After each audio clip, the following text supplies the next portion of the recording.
Mon médecin, quand il a reçu le rapport de l'hôpital, il m'a appelé et il m'a dit que je suis passée pas loin de la mort. Germaine a 58 ans et sort d'un long périple. Fin avril, elle et sa fille attrapent le Covid. La première à ressentir des symptômes est sa fille. D'abord léger, les signes de la maladie s'aggravent rapidement et nécessitent d'urgence une hospitalisation. Germaine se souviendra toujours de ce moment. Un matin, elle me dit « Maman, je me sens pas bien, je sens que je respire mal ». Donc j'ai appelé l'infirmière qui est venue prendre ses constantes et c'était pas bon du tout.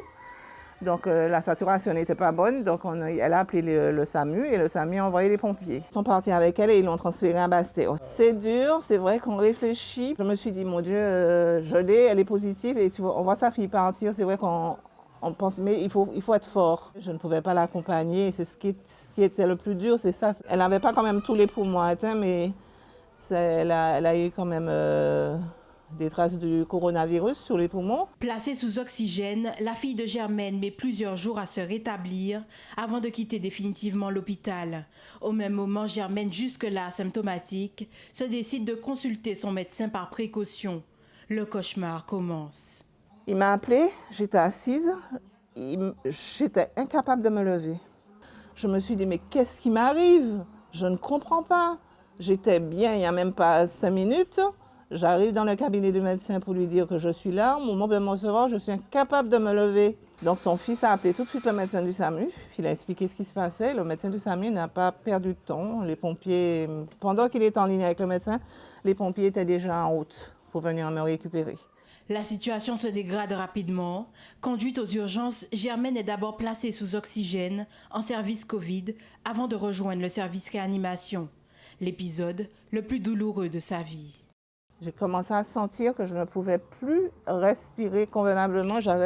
C'était un effort pour moi. C'était un effort pour avoir de l'oxygène au niveau des poumons. On ne peut même pas se poser de questions parce que ça va tellement vite. On se dit putain, mais qu'est-ce qui m'arrive? J'étais bien il n'y a même pas 1 heure. J'étais bien, j'étais chez moi. Vraiment, je vous dis que je n'avais pas de souffle.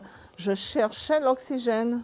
Et c'est là que le médecin a appelé mon mari pour lui dire que ma situation se dégradait.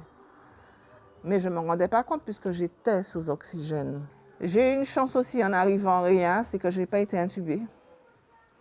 Ils ont essayé un autre protocole avec moi, qui est une lunette. C'est vrai que ça m'écrasait le visage et les joues. Quand ils me l'ont mis, je vous ai dit que j'ai crié. J'ai dit que je ne pouvais pas supporter ça. Parce que j'avais un débit de 40 litres d'oxygène qui rentrait par mes narines. Alors nous, comme vous savez, comme on est là, nous, on respire normalement, mais quand vous avez un souffle aussi important qui vous entre comme ça d'un coup dans les narines pour les poumons, j'ai crié, j'ai dit, mais non, j'ai dit, docteur, je peux pas, je peux pas. Et donc le médecin surveillait. Et à un moment, elle a voulu me faire sortir, mais en étant en AHD, c'est-à-dire qu'on m'aurait donné de l'oxygène toujours à la maison jusqu'à ce que ça aille mieux. Après une semaine en service de réanimation, son état s'améliore. Elle rejoint alors son domicile pour une convalescence de près d'1 mois.